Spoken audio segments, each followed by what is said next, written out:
अच्छा देख लो, मैं भी आगे इतनी देर से चिल्ला रहा हूँ, मेरे लिए कोई ओ नहीं करता। शाहिद भाई आते ओ इधर से लड़के मृणाल के लिए कर रहे हैं। हम चलें कहीं, ऋषिकेश चले अर्चना जी? नहीं, Shahid was blowing me flying kisses, so मैं नहीं जानती। नहीं, आपके पीछे एक लड़की बैठी, शायद उसको कर रहा था। आप अबे क्रेडिट ना लिया करो आप। अच्छा, हमारे शो में ये दूसरी बार हुआ एक्चुअली कि एक फिल्म की प्रमोशन 2 बार हो रही है। एक बार अक्षय भाई आए थे सूर्यवंशी के लिए, और जर्सी के लिए मृणाल और शाहिद भाई आए। बहुत बहुत मुबारक भाई आपको।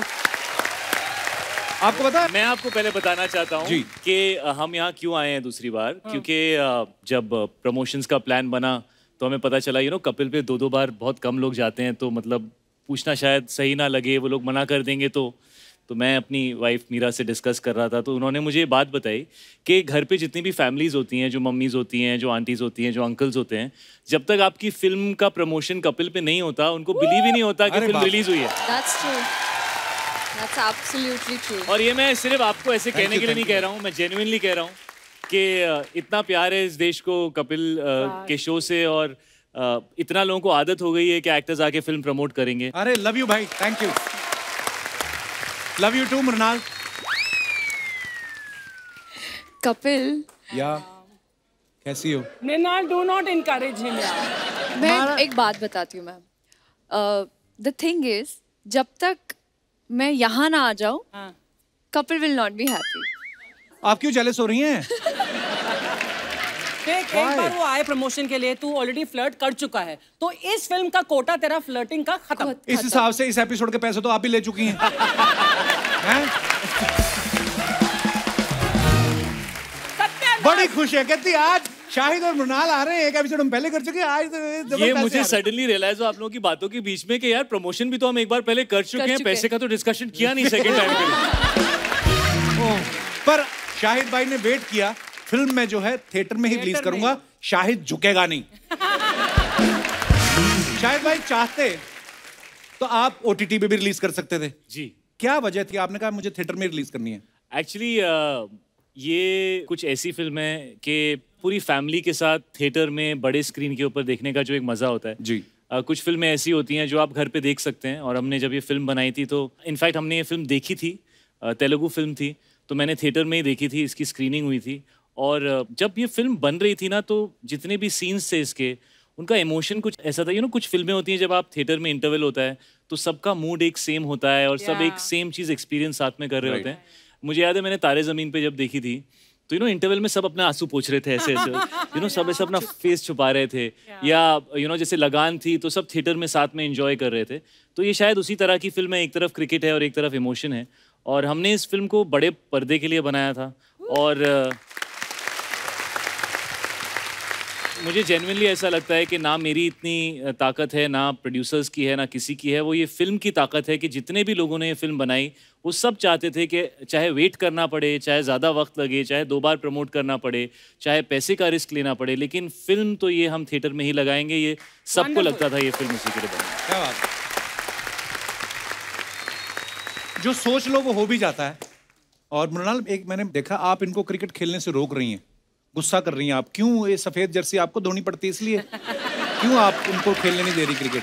अरे क्या करूँ कपिल, मतलब घर का काम भी मुझे ही करना है, ऑफिस काम के लिए भी मुझे ही जाना है, पैसे कमाने, बिल्स पे करना है, सब कुछ मैंने ही करना है, तो मैं गुस्सा क्यों ना करूँ? कुछ तो कर ले ये। नहीं ठीक है ना, सही मैं बात है ना? फिल्म में ऐसा मत सोचना कि कुछ करेगा ही नहीं पिक्चर के अंदर। इतना नालायक भी नहीं हूँ मैं, करता हूँ करूँगा। तो कपिल, मुझे एक बात बताइए, आपका नाम तो लेजेंडरी कपिल देव के बाद है जी, तो आई एम श्योर कि आपको बहुत ही सारे क्रिकेट की नॉलेज होगी। बहुत ज्यादा, मैं शो ऑफ नहीं करता, नजर ना लग जाए। पर एक सेकंड, इतना तो आप बता ही सकते हैं कि गुगली का मतलब क्या होता है? सी जैसे गूगल होता है। हाँ। नहीं सुन तो लो, जैसे गूगल होता है, हाँ। इस पे हम सर्च करते हैं, वैसे ही गूगली होती है उसकी छोटी बहन। तो जिन देशों में नेटवर्क कम आता है वहां पे लोग गूगली पे सर्च करते हैं। एक मिनट, शायद आप बताइए। मैं अभी भी गूगली पे ही अटका हुआ हूँ। क्या होती है गूगली शाहिद भाई? कपिल, गूगली वो बॉल होती है जब एक स्पिनर डालता है, जैसे वो ऑफ स्पिनर है, तो जब बॉल डालता है तो बैट्समैन को लगती है बॉल बाहर जाएगी, लेकिन वो अंदर आ जाती है, तो बैट्समैन कंफ्यूज हो जाता है। अच्छा, मतलब अर्चना जी जैसे सिद्धू जी को लगा था कि आप उधर जा रही हैं और आप इधर आ गई। ओह, एक और सवाल आपके लिए, डकवर्थ लुइस क्या होता है? कौन? डकवर्थ लुइस मतलब जिस डक की वर्थ लुइस जितनी हो, ऐसा कुछ? नाम तो अमीर है, पानी वानी तो नहीं पिलाते होंगे टीम में। शायद आप बताइए। डकवर्थ और लुइस सर दो अलग अलग लोग हैं। अच्छा जी। और ये समझ लीजिए कि क्रिकेट के चौधरी वही हैं, जितने भी रूल्स और रेगुलेशंस उन्होंने बनाए हैं। अच्छा। वो इन्हीं mister Duckworth and mister Lewis वो साथ में बैठते थे और ऐसा इडली सांभर खाते थे और रूल्स बनाते थे। अच्छा, मैं सुना ही था डकवर्थ लुइस, पर आज जो आपने एक्सप्लेन किया ये पहली बार पता चला है। धन्यवाद। ठीक है, एक अर्चना जी, एक आखिरी सवाल। कपिल, इतने सवाल पूछ रही हो, मुझे नौकरी देने वाली हो? आपने कहा ना आप शो ऑफ नहीं करते, मैं भी देखूं आपने कहा से नॉलेज ज्ञान की है ये जी। खिलाड़ी जब LBW आउट होता है वो कैसे होता है? अपनी गलती से ही होता है और क्या। नहीं मतलब, अच्छा ये दोनों बड़ा मेरा एग्जाम ले रहे हैं ना। अभी मैं आपको एक दुविधा में डालता हूँ। मैं यहाँ पे एक ऐसी शख्सियत को बुलाऊंगा जिनके आगे मैं आप तो चुप ही हैं, इनकी भी बोलती बंद हो जाएगी। अच्छा। कराऊं? हाँ प्लीज। तो मैं अब मंच पे उनको बुलाने जा रहा हूं जो पूरे हिंदुस्तान के चाहते हैं, सबके फेवरेट है, इंडिया के one of the finest actor. Please welcome mister Pankaj Kapoor. Pankaj sir, बहुत बहुत स्वागत है आपका। Thank you. बड़े सालों से हमारी इच्छा थी, तमन्ना थी कि आपके दर्शनों का भी मुलाकात हो जाए जी। बहुत अच्छा लग रहा है पंकज सर आपको यहाँ पे देख के। बहुत बहुत धन्यवाद आने के लिए। Thank you for calling me. आज ना पंकज सर को देख के तमाम वो टीवी सीरियल्स जो हमने देखे, इनके तमाम वो फिल्में, जाने भी दो यारों से लेके मकबूल तक, मतलब वो सारे किरदार घूमने लगे हैं। तो मेरी तो हालत खराब हो गई है। आप शाहिद को भी देख लो, ऐसे खड़ा है जैसे पेरेंट्स मीटिंग में पापा बिना बताए नहीं आ गए। सर मैंने पूरी पिक्चर की है सर, सोचो। ओह, पंकज सर ने इतना काम किया और इतना बेहतरीन काम किया है, मतलब चाहे टीवी की बात हो चाहे फिल्मों की बात हो। जब आप टीवी पे इतना सारा काम कर रहे थे, या करमचंद या जबान संभाल के, उस समय कभी आपके दिमाग में आया था कि एक लड़का है जो आपके शोज देख देख के कॉमेडी सीख रहा है, एक दिन मैं उसके शो में जाऊंगा, ऐसा कभी आपने सोचा? ये आपका बड़प्पन है कि आपने ऐसी बात कही है। मैं एक बात जरूर कह सकता हूँ कि काफी अरसे के बाद और काफी अर्सा पहले एक टीवी पे एक शो आया करता था जिसमें एक लड़का होता था। अच्छा जी। जो पतलून को रोल करके कुछ कैरेक्टर क्रिएट करके आया करता था। अच्छा जी। और मैं जब भी देखता था मैं कहता था ये लड़का बहुत टैलेंटेड है। अच्छा जी। 2-4 डायरेक्टर दोस्तों से भी इसके बारे में जिक्र हुआ। अच्छा जी। आज मैं उसी के शो में खड़ा हूँ। अच्छा, अरे बाप रे, क्या बात है। कौन सा शो सर? कुछ कॉमेडी रिलेटेड शो। अच्छा, कॉमेडी सर्कस होगा इसी चैनल पे। प्रोबेबली बहुत अर्ली डेज की आप बात देखते थे वो सर? जी, मैं कभी कभार आपकी खातिर। आपने तो दिन बना दिया, क्या बात है। आइए सर, बहुत बहुत स्वागत है, प्लीज विराजमान हो जाइए। तालियां जोरदार होनी चाहिए। शाहिद भाई, जैसे मेरी बचपन की बड़ी यादें जुड़ी हैं पंकज सर के सीरियल्स को देखते, आप भी बहुत छोटे होते होंगे जी। तो जब इतने सारे टीवी सीरियल्स आप देखते थे पंकज सर के, आपके दिमाग में नहीं आता था ये बंदा जो टीवी पे आता है हमारे घर में क्यों घूम रहा है? आपके ये मेरे साथ डैड और हमारे साथ एक बहुत अमेजिंग इंसिडेंट हुआ था। जब भी आप मुझसे कोई पूछता है ना कि डैड के सीरियल्स के बारे में या एक्टिंग के बारे में आपको क्या फील होता है, मैं छोटा था तो मुझे वही याद आते रहता है बार बार। डैड और हम लोग सब दिल्ली में थे और डैड ने कहा चलो कुछ अच्छा यमी पिज्ज़ा खाएंगे। तो मैं 5-6 साल का था, खाएंगे गए वहाँ पे, पिज्ज़ा आ रहा है, हम लोग खा रहे हैं और धीरे धीरे ना मैं ऐसे देख रहा हूँ कि ऐसा पीछे पीछे ना ऐसा लग रहा है सब ऐसे ऐसे करके लोग आ रहे हैं, ऐसे ऐसे ऐसे, और डैड खा रहे थे। और फिर एक ऑरेंज चीज झलकने लगी और पता चला कि लोग कैरेट लेकर आ रहे हैं। अच्छा, कम से कम 40-50 लोग कहाँ से वो गाजर लेकर आए और डैड के पास आए और सब बोल रहे सर इसका एक बाइट लेके दिखाइए ना।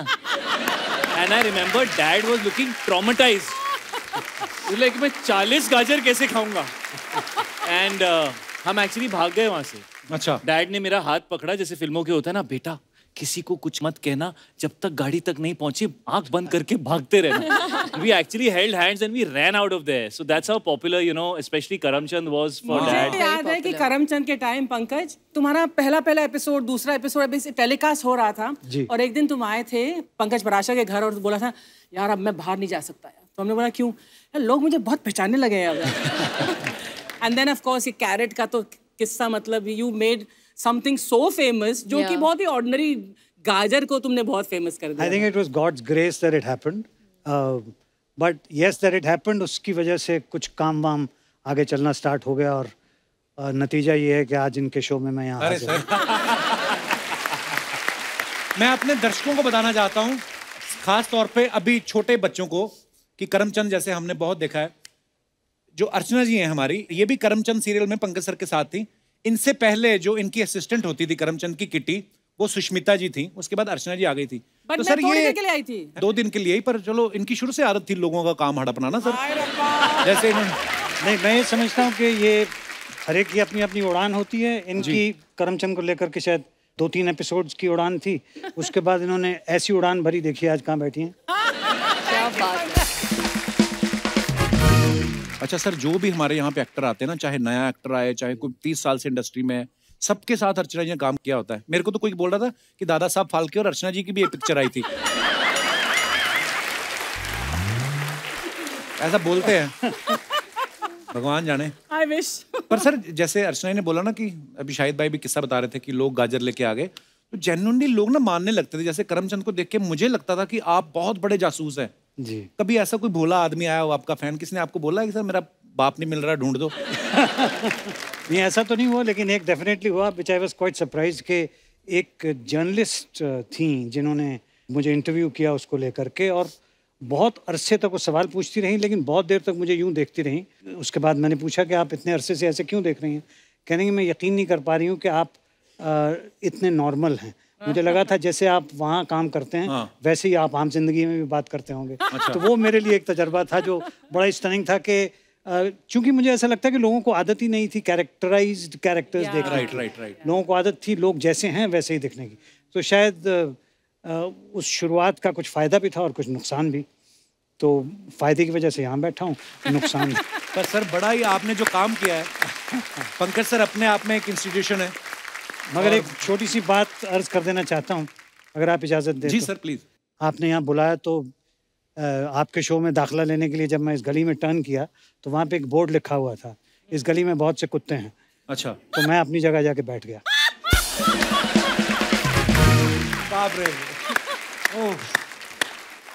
अरे बोर्ड लगाया किसने है, लेकिन बड़ा केयरिंग इंसान है, उसको काटा होगा किसी कुत्ते ने। नहीं, एक्चुअली हमारे यहाँ ये पूरी गली में जो हमारा प्रोडक्शन हाउस है वो सारे स्ट्रे डॉग्स की देखभाल करते हैं। तो यहाँ पर 4 से 8 हुए, 8 से 16 ऐसे करके, मतलब हमने उनको स्प्रे करवाया है, लेकिन फिर भी काफी बढ़ गए हैं, तो इसीलिए वहाँ पर किसी ने लगा दिया। तो हमारा जहाँ पहले सेट था ना, जब पहले शो शुरू किया था तो वहाँ पे आग लग गई थी, तो वहाँ पे ना सारे छोटे छोटे पपीज थे, उनको हम यहाँ पे ले आए थे। अच्छा। अब उनको पता है कि ये देख रेख तो करते ही हैं, वो फैमिली प्लानिंग पे ध्यान ही नहीं दे रहे।